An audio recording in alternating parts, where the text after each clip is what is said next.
I'm Ryan Sharp. I'm Assistant Vice Chancellor for Innovation and Business Engagement, and I'm really pleased to have two of my colleagues here, but I think three at this point now.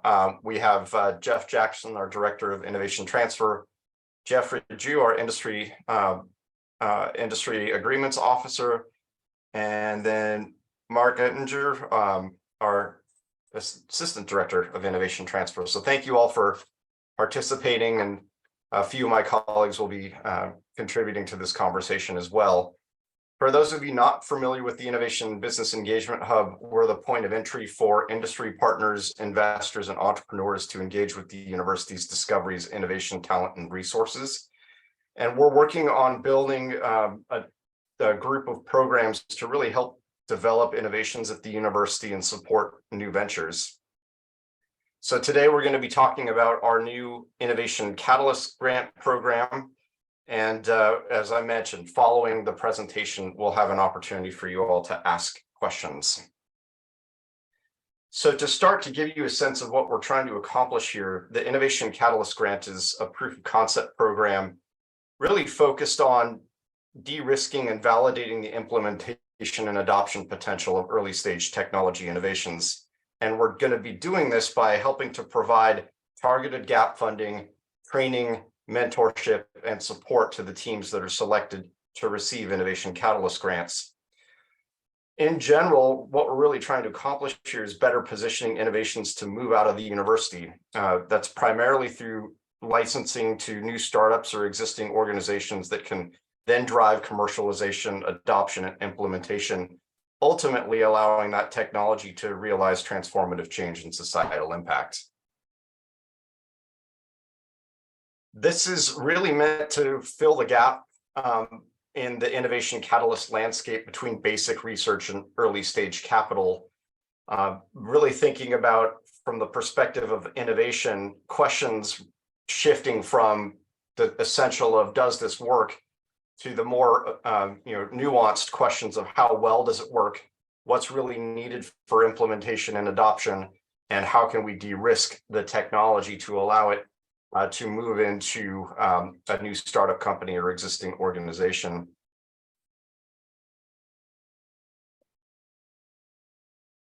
We'll be providing about up to $50,000 in direct costs for each of the Innovation Catalyst grants. And we're doing this to effectively address de-risking and validation activities in a project period of no more than up to 12 months. For this annual cycle, we'll have about $100,000 available for the program. So if we are awarding grants, the maximum amount each, that would allow us to provide 2 grants this cycle. But there is always the possibility that grants could come in at lower amounts and allow us to award more if they are of quality.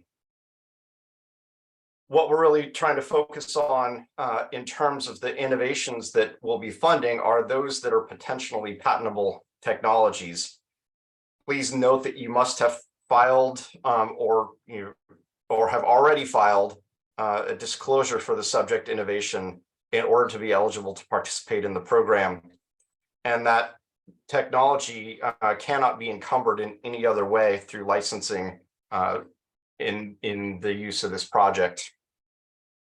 Because the focus is on filling that gap that I mentioned in the innovation capital landscape, we're really looking for projects that are functionally distinct from any other project. They should not be dependent on funding from another source, and they should not directly overlap with the scope of projects funded from another source.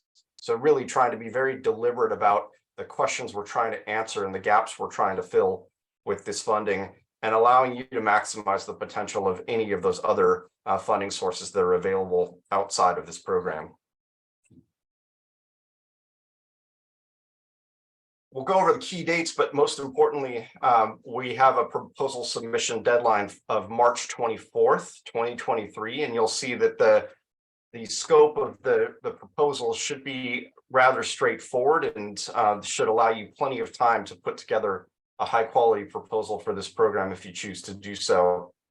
Through the review process, we anticipate that we'll be sending notice of award in late June. And after that the awards are processed, we expect that the project periods will start around August. And as I mentioned, those project periods can last up to 12 months. As I mentioned before, we're really trying to look for opportunities within this grant to focus on the unique de-risking and validation needs of your specific technologies that you're trying to develop. We've listed a few examples here of the types of activities that may be included in proof of concept projects across a number of different technology disciplines. But I may turn it over to my colleagues, Jeffrey and Jeff, for any thoughts or comments on the types of activities that they would be thinking of for a project of this nature. So Jeff or Jeffrey, feel free to jump in. Sure. With respect to prototype fabrication, I heard sensors. So sensors, this could be low volume production of samples that are going to be sent out to potential customers or licensees. It could be making versions of a product that are more commercially viable than perhaps this patchwork lab scale version you have, UCSC. Performance validation testing, it can be going to standards bodies to try to get data that can help us market the innovation to, again, potential customers, potential licensees. I was expecting, based on the guest list, we'd have some software people. So for software development, that could be refactoring, optimization of software, debugging. To the extent that they wanted to create a SaaS platform, it could be adding DRM or a paywall, other things that would make something that works at the basic research level more commercially viable. And Jeff? Yeah, all of these make a lot of sense and are good examples. I'd also just, think about, I would, if you don't need one of these particular services, but you need something else, obviously get in contact with us and talk to us about it. We can discuss it, and we can help guide you to maybe some services, or to help help you understand whether something's going to be appropriate or not. So don't consider this to be limited, but it is, we are trying to, inventions or product or things or processes. We are looking for projects that help develop those things and or improve those processes, and walk them further along the path towards development into products and further commercialization. And I did forget to mention, especially with respect to sensors, load testing, and long-term cycling data. There are plenty of agencies that can provide those kinds of services. And those are definitely things that can help us to market innovations and bring them closer to commercialization. Great, thank you both. In terms of budget considerations, as I mentioned, we'll be awarding up to $50,000 for each of the selected projects, but this is for direct costs only. Importantly, as was mentioned in the examples that Jeffrey shared and you saw on the previous slide, this funding may be directed to support access to external resources and equipment and other external technical service providers and contractors. We are looking for the most efficient and productive way for you to de-risk or validate your innovation. And oftentimes, access to these external resources can be the way to do it. I will say that if you are thinking about doing work with an external service provider, please think ahead about who might be able to do it, and conduct some outreach so you can get a sense of costs and who the scope of providers may be. Because if you are awarded, when it comes time to utilizing these services, you'll need to follow procurement and contracting guidelines for the university. And so it's really important to have a good sense of what that scope of work and budget may look like, and who may be available to help with this kind of work. We have a cap on salary support, so no more than 20% of the total requested budget may be allocated to salary support. As I mentioned again, and I want to reemphasize, we're looking for the most efficient and effective way to de-risk and validate the technology. And we recognize that in many instances, there are ways to do this by providing funding to external resources or doing specific types of work. But we also do recognize that there is going to be some salary support that's likely needed within your labs to move things forward, but we are limiting that to no more than 20% of the requested budget. You can see on the slide some of the types of costs that will be ineligible for this type of work. But really, I think that there are some great opportunities to allocate this $50,000 of funding to make a difference across many of the technologies and types of activities that Jeff and Jeffrey described a moment ago. In terms of the proposal itself, there will be 5 sections that will need to be completed within the InfoReady application portal. The first is the innovation description, where you'll describe the problem and how your innovation solves that problem. The second is advancement and adoption, and this is where you'll describe what is needed to de-risk and validate the technology. The largest and most important component of the proposal is the project plan, where you'll be identifying key tasks, activities, and experiments to achieve your proof of concept results. We'll need a budget summary and justification, where you'll discuss how the funds will be used and justify that use. We'll have a milestones and outcomes section, where you will discuss the schedule and expected outcomes across the entire project. And then there will be 1 or 2 attachments needed for each of the proposals. For all proposals, we'll need a bio sketch of the PI or any co-PIs that are listed. You can utilize a standard format through NSF, NIH. We're not looking for you to create something new, but ensuring that we're able to have a good sense of who's participating in the project for our reviewers. If you are requesting salary support, we'll ask that you submit a detailed budget as well. And Jeffrey Jew is available to help those who need it to complete the detailed budget if you are requesting salary support. So you will see Jeffrey's contact information here and not all the informational resources in case you need assistance with that. For the detailed budget, we have a link to the detailed budget builder from the Office of Sponsored Projects that you can use for this purpose as well.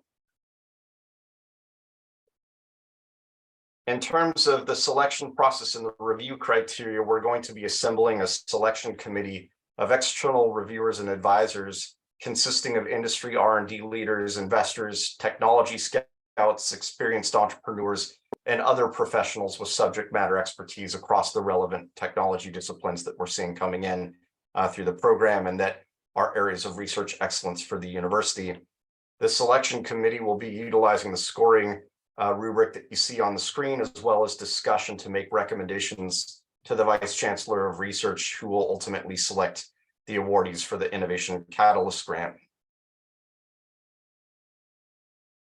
For those selected projects, we have a number of requirements, but also that are program benefits for those that are participating. But for everybody who submits a proposal, we plan to provide consolidated feedback from the review process to help guide future work and inform other proof of concept proposals. So even if you aren't awarded a grant, you will have the benefit of seeing what our external reviewers think of your proposal and provide some helpful guidance and feedback. All of the awarded project teams will receive not only an Innovation and Business Engagement Hub liaison, but a project mentor from the selection committee. This may be 1 or 2 individuals that will work to help provide insight and guidance to advance the innovation from an external market perspective, really trying to guide you through the process and doing things and understanding things and how it may be important for adoption and implementation of the innovation. Those that are awarded funding will be required to meet with their industry mentors on a quarterly basis and provide updates and discussion to help guide the project. Each of the teams that are selected to participate in the program will also be required to participate in a Lean Launchpad immersive short course. There are several options to do this, including a cohort that will be assembling of UC Santa Cruz participants, where we'll be targeting that close to the beginning of the grant award period. So if everybody wants to participate in the UC Santa Cruz cohort, we'll be allowing you to do it that way. But as I mentioned, there are other options to participate and meet this requirement. This training provides insight into customer discovery and customer validation to really help you understand the adoption and implementation potential and what's needed from the market perspective. And then finally, all awardees will be required to submit a final report and a short presentation during the next Innovation Catalyst Grant selection process, where we'll be providing a symposium to our reviewers and other parties to be able to see all the great work that our awardees have done. If you are interested in applying, we have the full RFP posted on our website with additional details on all of the topics we covered today. Please be sure to review it in detail, as anything that we didn't cover today can be important for you to be thinking about the way that you're putting together your proposal. You'll need to, as I mentioned, confirm that you filed an invention disclosure for the relevant innovation that you'll be working on, and you can do so by clicking on that website that's listed right there, where you'll be able to access the invention disclosure form. If you feel like you've already submitted one and you're not quite sure and you're not able to look it up, feel free to reach out to Jeff Jackson, and he can help you confirm the status of your invention disclosure. And then finally, if you are ready to submit your application, you will do so on the InfoReady platform. The grant is up on the Innovation Business Engagement Hub section of the UC Santa Cruz InfoReady site at that link provided there on the screen. So before we wrap up and transition to questions, just a reminder, if you have any questions about the program, as you review the RFP, as you think about how your project may fit into the objectives of the program, please don't hesitate to reach out to us. Our Innovation and Business Engagement Hub email address is listed there on the screen. In terms of the invention disclosure, as I mentioned, Jeff Jackson is available to help with that. His email address is listed there as well. And then finally, if you need help with your proposal budget, particularly if you are including salary support as part of your proposal, you can reach out to Jeffrey Jew for help with that, and his email address is included there.